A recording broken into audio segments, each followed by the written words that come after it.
Welcome back to the Autoblog Podcast. I'm Greg Migliore. It's a great day. It's Wednesday. Lots of stuff going on in the car world. Zach, of course, has been driving a vintage BMW and some more modern Volvos, which are electric. So really good show coming up for you today. We'll also tell you what we think of and what we know about the Maserati Gracali. Pretty swanky looking SUV. Slots below the Levante, which is coming to my driveway perhaps in a couple days. Pretty excited about that.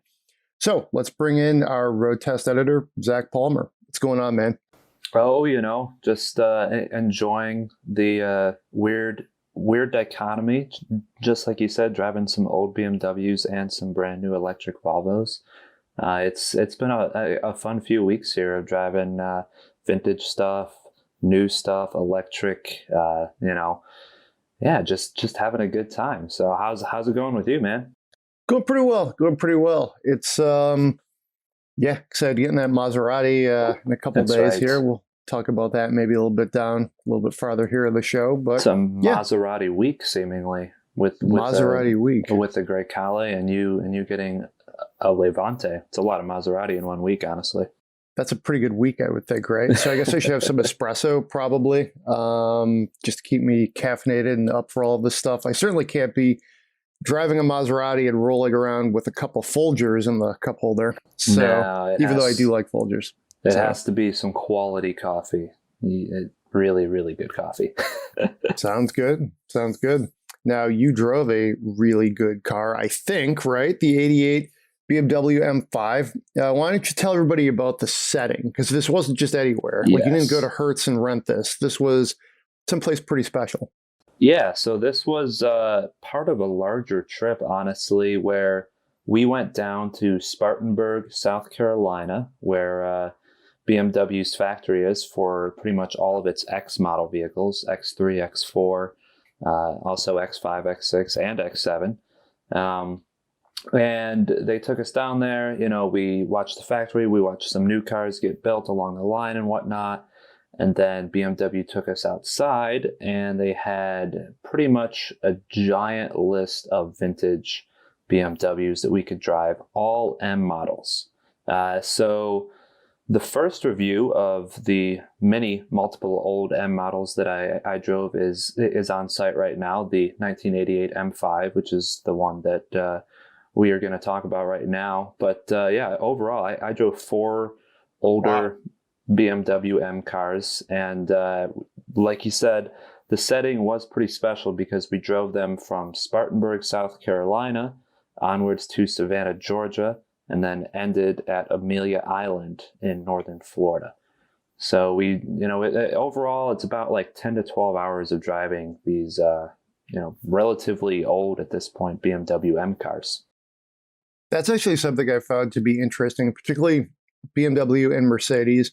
They have no problems telling you, hey, we built these things to last. It's 10 hours from here to Amelia. Let's go. Here's this car that was built when Ronald Reagan was still president, and this is one of the 3 or 4 you're going to drive. I mean, that's some confidence in your machinery. What was it like to drive a 34-year-old car for, I guess you probably got, at least a few hours in it? How take us back in time for that. Yeah. So 1988 BMW M5. For those M history nerds, they know that this is the first of the BMW M5s. There were some M Sport stuff before that, and this obviously wasn't the first M car ever. That was the BMW M1.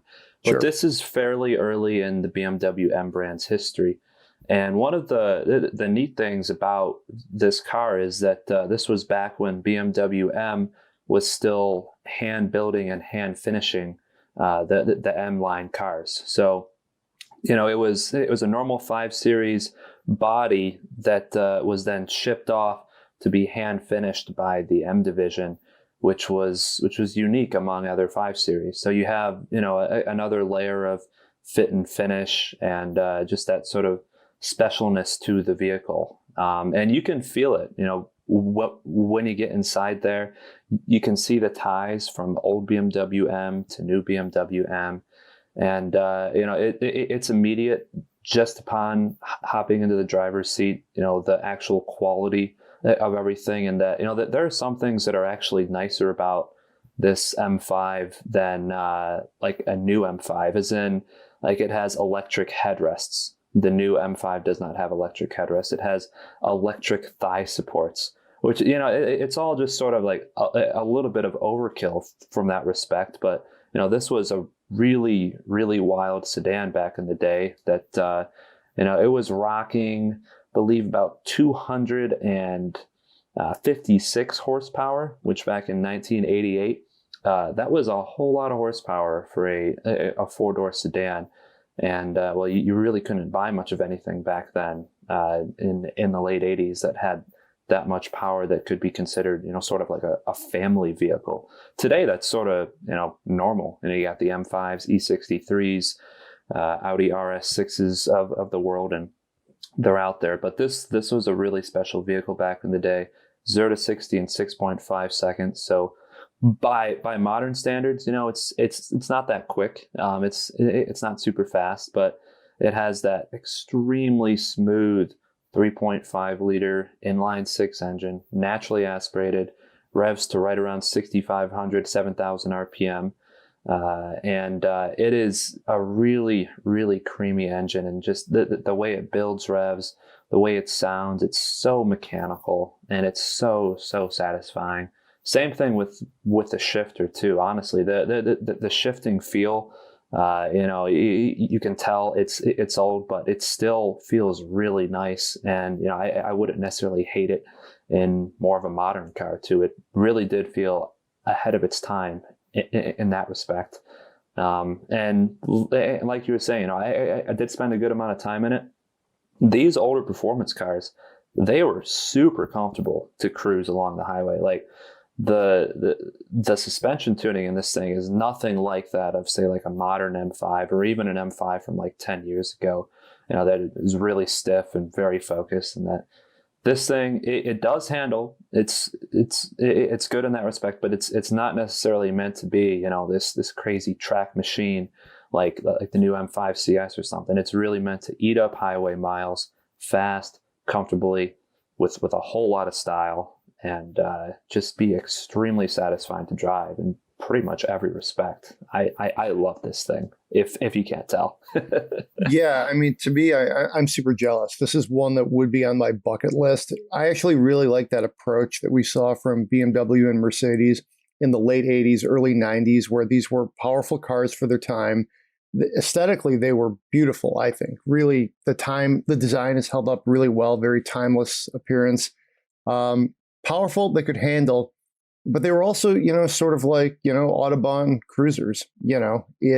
It's a little bit different than the approach we see today with a variety of segments, whether it's, muscle cars, sedans, whatnot, where it does seem like there is, like, automakers tend to try to make their cars handle sharper in many approaches, whether they need to or not. And back then, I think there was an acknowledgement like, hey, this is a little bit more of a executive sedan. It's a larger sedan. Obviously, it's not the biggest thing available. That would be the 7 Series at that time. But it's like, this is something that you might drive, and you just wanted something that was larger and also more powerful, while still, it sounds like, maintaining all of those things that you need in an M car.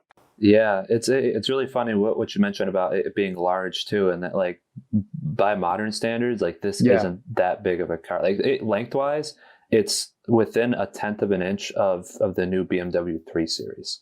Yeah, so, I believe that. Like, and you go into the back seat, and there's not a whole lot of legroom. It's not big back there, but this was a 5 Series. This was a mid-size sedan back then, but really, size-wise, you're better off comparing it to a modern M3 than you are a modern M5. So that's really cool. And, like I mentioned, all the little, like, some small touches, like, from old that also translates to new. Like, this original one had the little M tricolor on the steering wheel. It had the little M logo on the seats. BMW still does that exact thing today. They have the M logo on the sill plates. It's just some really cool things that I hadn't got to see these old M cars up close and in person before, and to see how they translate that from old to new it's still sort of keeping that car's heritage, and some, even though it's very different, there's still something there, looking back on, all right, this is the old M5, and we keep some of that feeling in the new cars too. So I just thought that was very cool. What did you think? I got to ask, what do you think of the shifter? How was that? The shifter was excellent, and honestly, it had way better shifting feel than pretty much every new BMW manual transmission these days. Okay, all right. I wish it wasn't true, but it is. All right. With those 80s cars, you never know. It could go any direction. It really is, isn't it? Like I've driven some really old, like late 70s, early 80s cars with manual transmissions, and it is bad. Yeah, the gates are vague. And it's just confusing. But no, this was great. Snick through the gears, no problem. You can throttle rev match without a care. The only like weird ergonomic thing I'd have to say was the steering wheel angle, and that it was a little more bus-like than I wanted. You can't really tilt it down to be super comfortable, more towards your lap like you'd want in a sports car. So once you sort of acclimated yourself to that, everything was smooth sailing. And I will say there was one thing, like only one thing that was not functioning on this car, and it was the air conditioning. So it was windows down the whole time, which was fine because it was like 75 degrees outside and sunny. So it was the absolute perfect time to get those windows down and enjoy more of the really nice exhaust note. I was able a few years ago to get a good up close look at the history of M. I visited the headquarters in Munich, and cars like this really helped build the brand. You sense the history, and that's the great thing about being like an automotive enthusiast is you, in many cases, still can operate, use, and drive that history. And I mean that's great. I suppose like watches are a thing too that fall into that category, but 1988 M5 is not like something you hang on a gallery wall. It's something you go out and you drive from Florida to South Carolina. And I think that's a great thing. Yeah, it was really cool. This particular one had 14,000 miles on it. Not bad. And I should also mention that all of the cars that we drove here were straight out of BMW's Classic Museum here in the U.S., which meant that they were all pristine examples. Mm-hmm. So I felt very lucky to be able to drive all of them, because this was the first time that BMW had pulled them out for all of us press to drive. So that's cool. You can definitely watch out for more reviews like this hitting the site soon if you're into old M stuff. I mean, who does not want to read about a vintage BMW? So exactly. Yeah, be sure to check that out. This is on site. Check out the pictures too. They are really sharp looking. Nice job, by the way, there, Zach. Thank you. It's not easy to take pictures of the car you're testing. Sometimes that doesn't always, there's a lot on your plate. Let me put it that way when you go on trips like this. So yeah, check it out. Obviously, this is all up on the site. Have we put those on Instagram yet? Random work question here. They are good. On Instagram, okay, so check it out there too. That is, I mean, these are like. This is like real life Instagram, it's like, the sepia toned pictures of the past coming to life by Zach Palmer. All right, enough of those platitudes. Volvo C40, and you actually drove the XC60, is that correct? I drove both, yes. Awesome. So let's do C40 first, and then we'll talk XC60 as well. C40, return to that kind of C nomenclature for Volvo, which is kind of neat. I drove a C, I guess it was a 40 Polestar a while back, like a long while back, but when Polestar meant something quite different than it does now. But why don't you just tell everybody what is a modern C40? Yeah. I think you were talking about we talked about that hatchback. That I actually saw one of those at Costco last night, weirdly enough. I mean, you can put every case of water and toilet paper, whatever you need in that hatch. Yeah. There's some room back there. They look really good. And it was the Polestar Blue as well. I was like, I haven't seen one of these in forever. But I digress. C40, very different from the C30, in that this one is well and truly a crossover SUV, whatever you might want to call it. It's a crossover coupe as well, because it has the fastback sort of sloped roof styling. That's the main way that it differentiates itself from the XC40 Recharge. And I should also mention that this is an electric car and electric car only. There is no gasoline version of the C40. And it's running on a similar platform as we've driven in multiple, I guess, Volvo/Polestar EVs before, and that this is the CMA platform that underpins the Polestar 2. So that means that it has a lot of power, and we can assume that it's going to handle pretty well because the Polestar 2 is pretty fun to drive as well. Those numbers, 402 horsepower and 487 pound-feet of torque from a dual motor setup. So one motor on the front axle, one on the back. They're identical. And overall range sits at 226 miles on a full charge. So not the largest range of the bunch, not the shortest either. So it's sort of sitting in that middle space. There are some things that sort of set it apart, I think, from, there are a lot of luxury and non-luxury electric crossovers at this point that you could go for. Mach-E, Kia EV6, Ioniq 5, ID4. So really the list is a lot larger than it was, say, like a year or two ago. This one has some really neat stuff in that Volvo has given it a fully sustainable interior design. So basically there is no leather on the interior. It's made up of pretty much entirely recycled materials, which is different for a luxury car. I know that, if you're used to buying a Volvo, you're used to seeing leather everywhere, or maybe even wool or some sort of textile. You're used to that leather covered key. This doesn't have that. This is a real nod to being a sustainable EV, which I think is pretty cool. And I also think the styling is really neat, in that I'm not like a huge crossover coupe guy. Some of them work, some of them really don't work in my eyes. But Volvo styling tends not to miss, and I think that this one is a big hit. Honestly, it is a really, really sharp in person, and it looks pretty aggressive and sporty too. I don't know what you think of the design, Greg, as you check out pictures, but the ones that we were driving out in California, they were fjord blue, which was inspired by the color of the lakes in Sweden. I should say that the color of the fjords in Sweden, not lakes. Apparently, it's a similar shade as what they have there. So I really like the way this thing looks. Yeah, I agree. I think they could have easily called this thing a Polestar.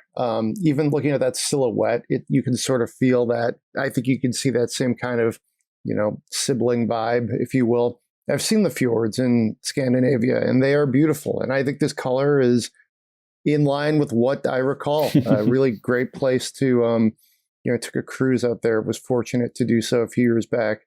I think this is a very interesting crossover. Like you, I have mixed feelings about the crossover coupe segment. I think some nail it.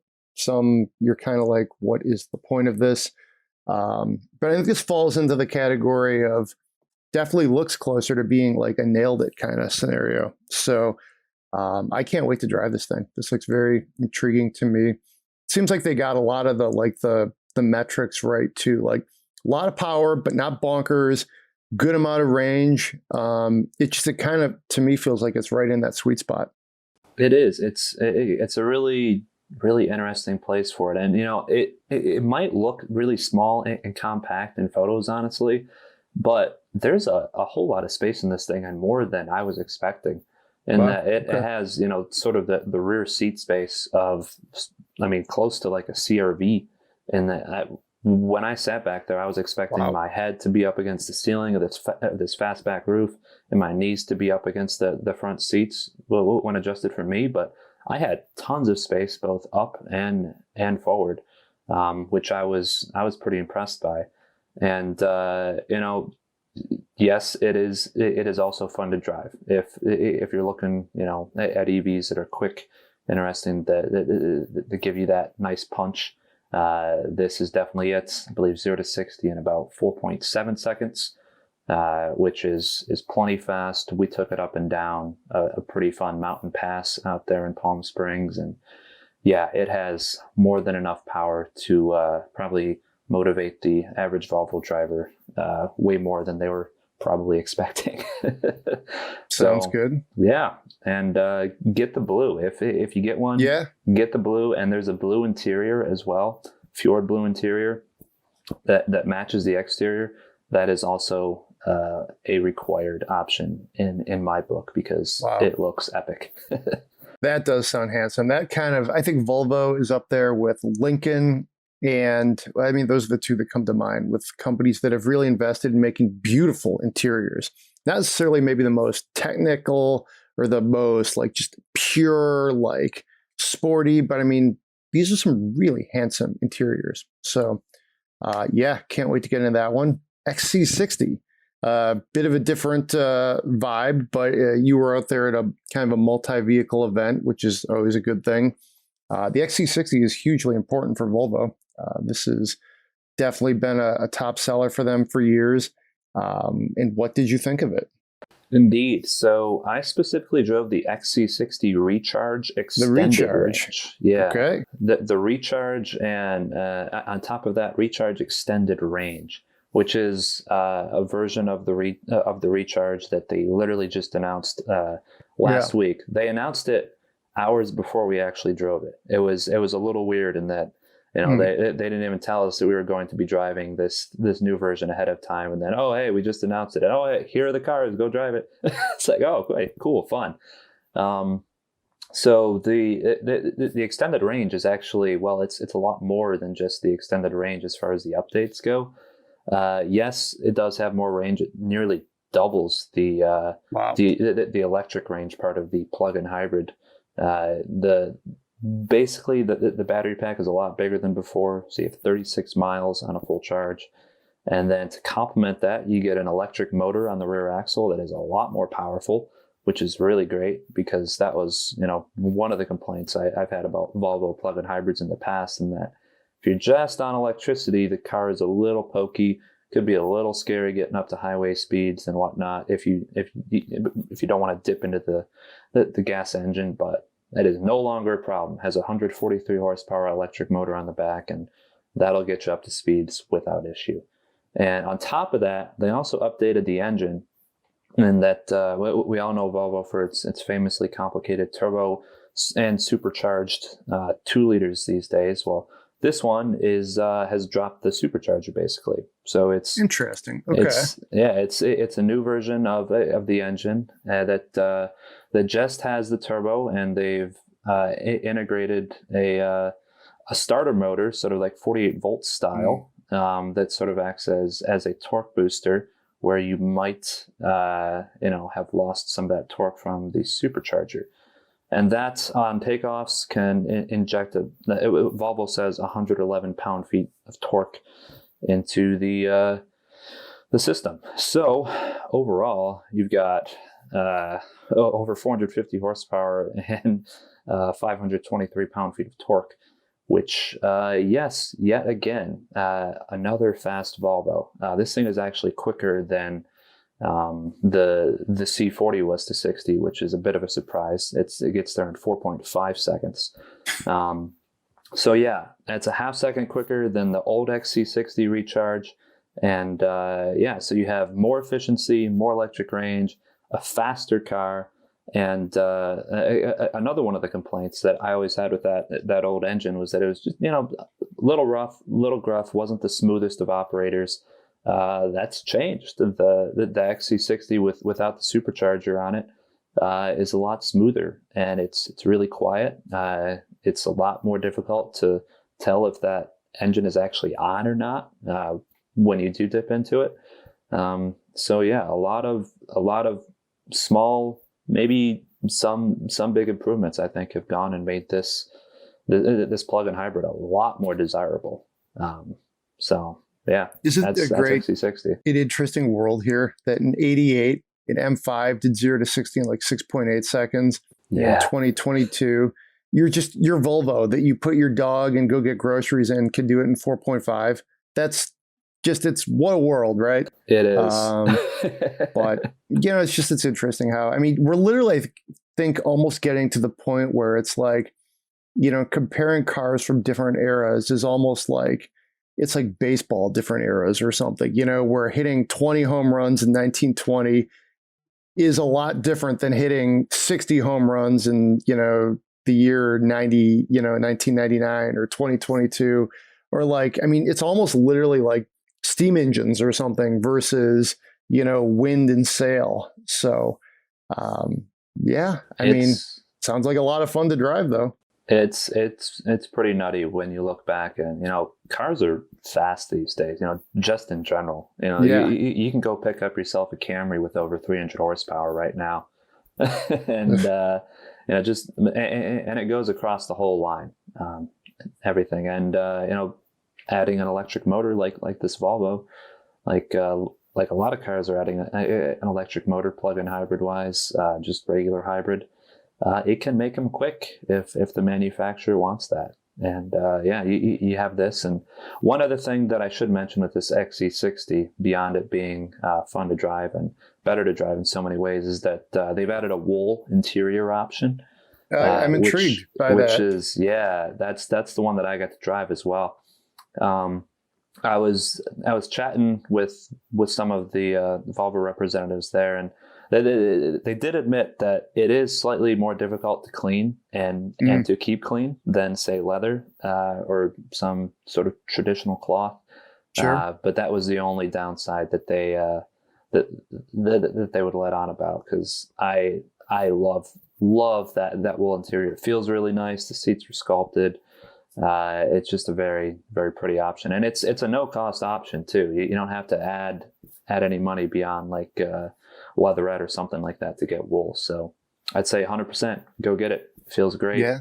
Hey, I'm a big fan of wool. I think one of my favorite winter coats is wool. It's maybe not the warmest one I have, because it's wool, depending on what you get, isn't necessarily as thick as, say, like down or like a parka, but it's a classic coat. It sounds like a classic interior. And yeah, I'm intrigued. I think Volvo and Polestar have done some interesting things that in the last probably like 3-4 years that I think are really differentiating them, especially with, the onset of more electrical powertrains, more electricity. So I totally agree. And they're just coming out with more and more as well, using their that CMA platform is going to see, I think, a lot more electric Volvos.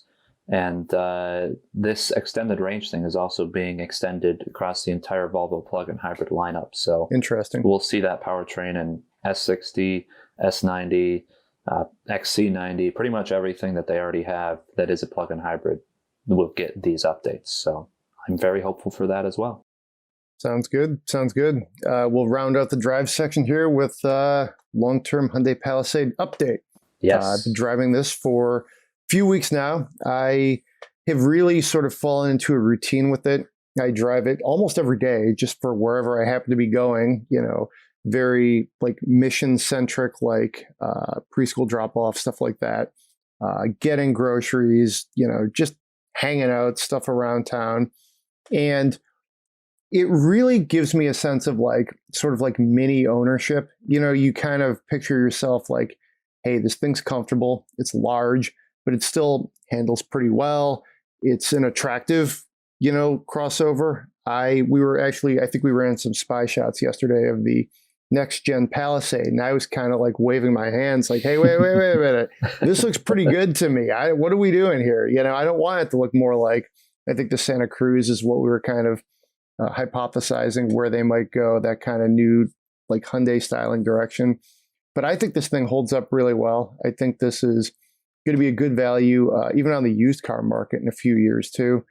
So, and just the interior, there's parts that after over a year, you can start to see, okay, hey, it's getting a little beat on, but still holds up really well. Some of the design, I think, like all designs that are sort of forward facing, the minute you move on and you get in, obviously we get in, like we're always driving the next big thing. We're driving press cars that are like just barely on sale. So we're always like, frankly, like 2 years ahead almost, it seems like, of where the market may be.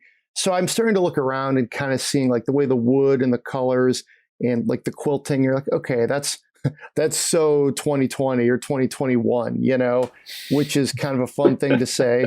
So 2020. Yeah, which that's probably not the right phrase given how 2020 shook out. But all that to say, I think this is holding up really well. I think I enjoy driving it. It's classy. It's comfortable. It's outstanding for family use. And yeah, I mean, it's kind of a mini update there. I put like $65 worth of gas in it last week, which was, it's not great. Let me put it that way when it comes to fuel efficiency. Anecdotally, it just feels like I'm burning through a lot of gas. Yeah. But, one thing I was curious about, so we have it with those cream colored seats. And it's been about a year now. So I don't know if I'm curious in seeing that, at the end of this year, like, are those seats still cream colored or are they jean faded? How has that actually held up? Because that's always one thing, with the family car, are you really going to buy like the white cream colored seats? Yeah. I don't know if you've noticed anything, but that's one thing I'm real curious about. Yeah, I mean, I've been kind of like through osmosis noticing them. I don't think they look quite as like glimmering as they did when we first got this thing, but it's not like I wouldn't say it's like necessarily into negative territory. We had a Nissan Murano a few years back where literally people's jeans were melting into the seats. It seemed like that's not the case here. This still looks okay. But when I think about it, it's kind of like, oh yeah, maybe there's a slight tint getting in here, but that's also, I think, totally to be expected. And also I forget if it's actual leather or leather-like seating. This is an easy car to clean up. As somebody who has like a dog with a lot of fur and like, a kid that, is quite messy, like you got to clean stuff up, and you can spray it down, you can wipe it up. Like it's pretty solid in that sense, even like irrespective of the color. If this were like a darker shade or something, it's okay. I mean, it's, we've done everything. My kids barfed in it. It's everything you can imagine you would do in a Palisade we've done, and it's come out stronger, it seems. So yeah, I mean, awesome. Overall, it's hanging in there. I think we probably have for at least a few more weeks, and that'll probably be about it. But that's our Palisade. Yes, indeed. Sounds like all good news. Glad to hear it. That is the dispatch, the report from the long-termer. Probably should have recorded this from the long-termer. That might have been a good idea, actually, because there's plenty of room in there. And I will say this, like spending a lot of time in a vehicle like this, you do get a sense of the value, because when cars don't have things, it bugs you. This one is very well equipped. The sunroof, the nice materials. I mean, like I said, this is a good way to spend your money, frankly. Yeah. You get a lot of car for your money. This one is the fully decked out calligraphy model. So there is not a single thing on this one that is not included. So I really, really like that. That trim specifically gets you the quilting and whatnot on the seats, which I'm a huge fan of. Yeah, no, same. I think it really it adds a nice touch, and it even, like, when it gets a little worn, it still looks pretty good. I think that's okay. You want something that's going to age well. So exactly. That's a Palisade. We probably will have another update or two on that, especially when the car goes back. But that's it for now. One of the big stories of the week, though, from the news side of things, is the Maserati Gracali. It's we think we're saying that right. Like I said, I'm Italian. I don't have many Italian words in my vocabulary, but we'll say we're in the right ballpark. It's a beautiful crossover. 523 horsepower, it looks like. So far looks good. We're actually going to be driving it. One of our contributors, Ronan Glon, is driving it. I want to say he's in Sardinia. I'm not sure if I have that right. That would make sense. Yeah. So, we're going to have probably some more impressions on site in the coming weeks. But I mean, just initial impressions, I'm impressed. I think this is exactly what Maserati needs. Yeah. They got the design right up front. It's kind of like they did a little more than graft on sort of that like sports halo design they always go back to whenever they want to like make something look maybe sportier than it is. But I mean, it's a good looking car, I think. Good looking crossover. Yeah, this honestly seems like the beginning of maybe a new start for Maserati, a new start that they very, very desperately need. And that the MC20, sure, it's a flagship supercar and all that, and they'll sell a few hundred a year. But this is like a real Porsche Macan competitor, which that's where the real volume is if you're going after luxury buyers, and that's sort of what Maserati needs right now. They need new buyers, new people into the brand, because a lot of their stuff is just frankly it's aging, and it is not quite as competitive as it was back when it was out. And this appears to have everything that it needs to be super competitive with everything else out there. You mentioned that 523 horsepower engine. That's the 3-liter twin-turbo V6 Nettuno engine, which I am pretty geeked by, and I'm pretty geeked to see it in this car, actually. It looks like I haven't seen like a full technical deep dive on it, but sort of looks like a detuned version of the engine that is in that MC20, which should excite people. This is sort of like the same engine that is in the mid-engine supercar, and you can get it in this little crossover that is probably less than half the price of that. So that's really cool. 8-speed automatic transmission. It should be super quick shifting, and they brought that Trofeo name back for it as well. So I think that's a really cool sort of like a flagship, top of the line, sort of like Porsche with the Macan Turbo or GTS now, actually. I also really like the yellow that they revealed it in. I'm always a sucker for yellow. And I guess we should also mention the fact that they revealed an electric version called Folgore at the same time. There wasn't really much of anything to say about it other than they just like threw some pictures up there of it. But it looks like an electric version will exist. So yay.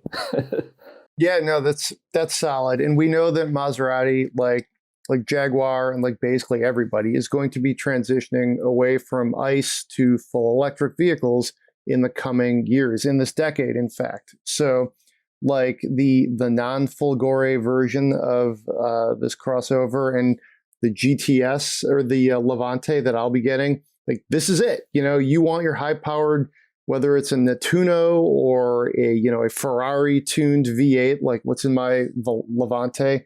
That's a fun thing to say, my Levante. These are going to be going the way of the dinosaurs. So I had that same thought when I was driving the F-Pace SVR a few weeks back. Like, well, supercharged V8, this is it. And to me, that's like a theme of this road test that I'm hoping to write, is that like for brands like Aston Martin and Jaguar and Maserati, that can be the differentiator. Do you want the supercharged V8? Do you want like a very powerful V6? What do you want your car to sound like?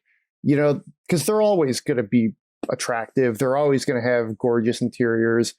The powertrain can be a differentiator. So once everything's electric and everything could go to 60 in under 4 seconds and give you 400 horsepower without breaking a sweat, that's where you start to kind of say, well, what's going to make you, why do you choose XYZ car? So Maserati, I think, is doing what it can to position itself with the Folgore to try to evolve and get to where it needs to be. One thing about the Grecale is this is it for the Ghibli. They're going to essentially swap out that entry-level sedan, similar size, but in mission, but obviously different silhouettes. Which I'm pretty fine with, honestly. I've never actually driven a Ghibli, but I haven't heard a ton of great things about it as of late. And this, honestly, is probably going to be better than it in every way. You look at tech, styling, engines, all of it. So, and it's also going to sell, which, yes, Maserati needs very badly right now. They need things to sell. And I suspect that this will probably be Maserati's top seller as soon as it comes out. Definitely. So, yeah. I think it'll do, the natural rivals are like the Macan or the E-Pace, if you will, over on the Jaguar side of things, like styled up compact crossovers, if you will, coupe styled crossovers. I forget what the one that comes below the Stelvio is on the Alfa Romeo side of things. But I mean, these are like the brands you look at if you don't want to think Mercedes or BMW or Audi. You want something different. Frankly, we're seeing, some identity from brands like Maserati, and obviously it's going to be pretty expensive. So we'll see. I mean, to me, this is also, just to take a step back, it's a good sign for Maserati. They're trying to get some volume so they can continue to build some of these halo cars and larger, more expensive crossovers and maintain, their viability, in the coming decades, which when you're like a smaller brand, that's not a given. Yeah, exactly. And I really, really do hope that this succeeds for Maserati, because they're one of the oldest brands that are still in existence, and they have such a storied history. I want them to continue to make cool cars, and this should be one of them that perhaps funds more projects like the MC20. So. My fingers crossed. Fingers crossed. Sounds good. Well, that's all we have this week. Kind of a tight episode. Hope you enjoyed it. Send us your Spend My Monies. That's podcast@autoblog.com. Everybody be safe out there. Hopefully the weather is getting nice, warm where you are. It's sort of warming up here in Michigan. Be safe out there, and we'll see you next week.